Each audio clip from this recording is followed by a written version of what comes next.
Kuatkanlah ikatannya, kekalkanlah cintanya, tunjukilah jalan-jalannya.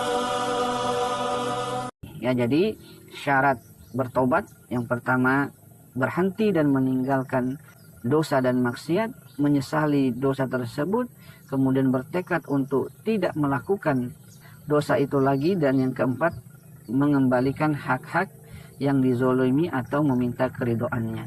Di antara syarat-syarat tadi, para jamaah sekalian, penyesalan adalah syarat utama atau dia menjadi rukun taubat yang paling besar. Karena itu Rasulullah SAW bersabda, an-nadamu taubah. Penyesalan itu adalah taubat. Ya.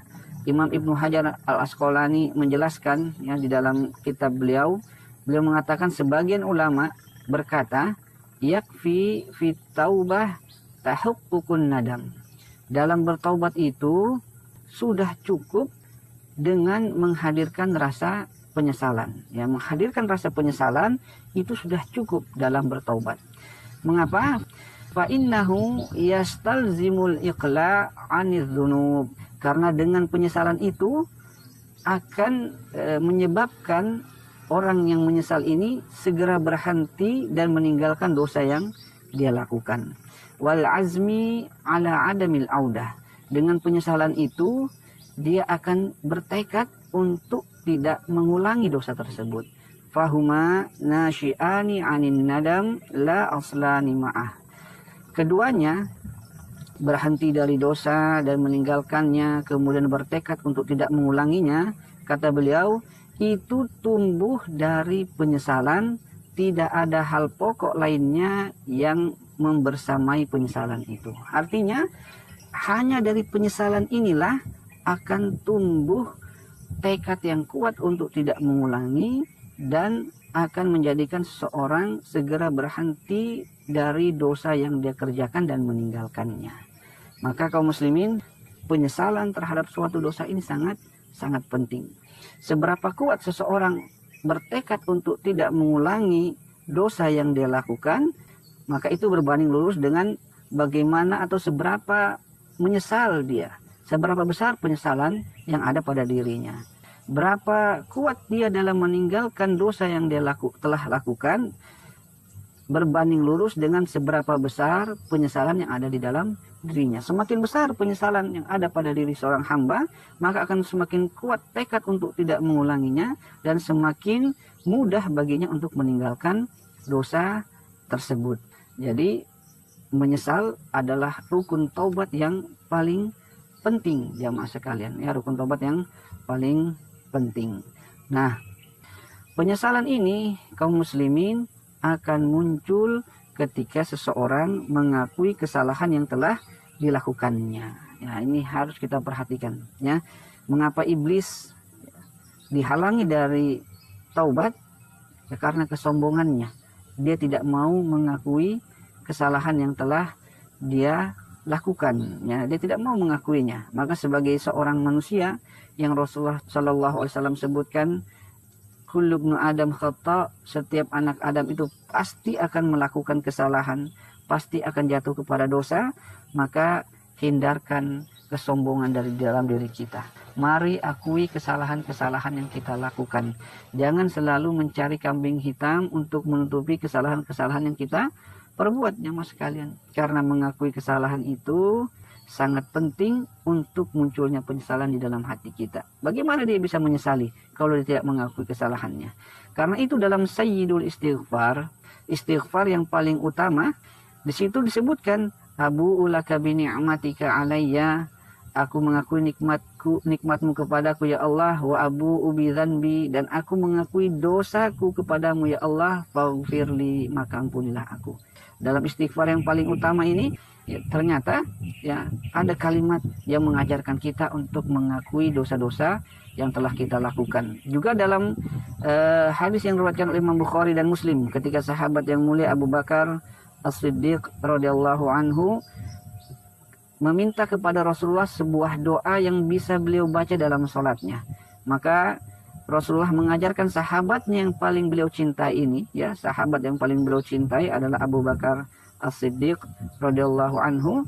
Beliau mengajarkan apa doa itu? Kata Rasulullah, ucapkanlah, berdoalah dengan Allahumma inni zolamtu nafsi zulman katsira. Ya Allah, sesungguhnya aku telah menzolimi diriku sendiri dengan kezoliman yang banyak. Wala yaghfiru dzunuba illa anta, dan tidak ada yang dapat mengampuni dosa-dosa kecuali Engkau ya Allah.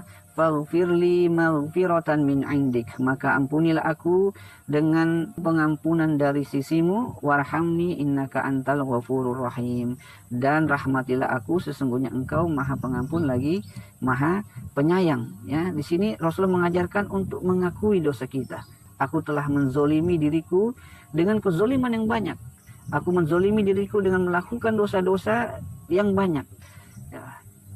Maka kaum muslimin yang sama-sama dirahmati oleh Allah Subhanahu wa taala, kita melihat Nabi Adam alaihissalam ketika memakan buah dari pohon yang terlarang, disebutkan dalam surat Al-A'raf, beliau dan istri beliau ya berdoa, Rabbana zolamna anfusana, ya Rabb kami, ya Allah, kami telah menzolimi diri kami sendiri dengan dosa yang kami perbuat. Wa illam taghfir lana wa tarhamna lanakunanna minal khasirin.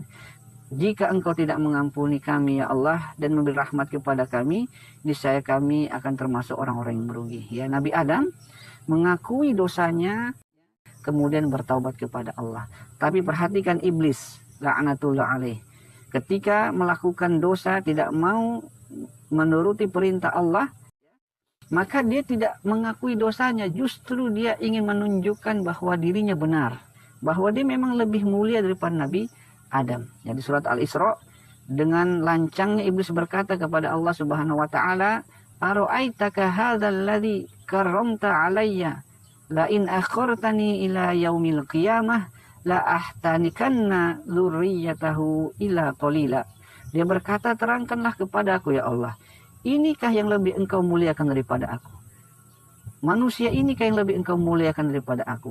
Sekiranya Engkau memberi waktu kepadaku sampai hari kiamat, pasti aku akan sesatkan keturunannya kecuali sebagian kecil saja.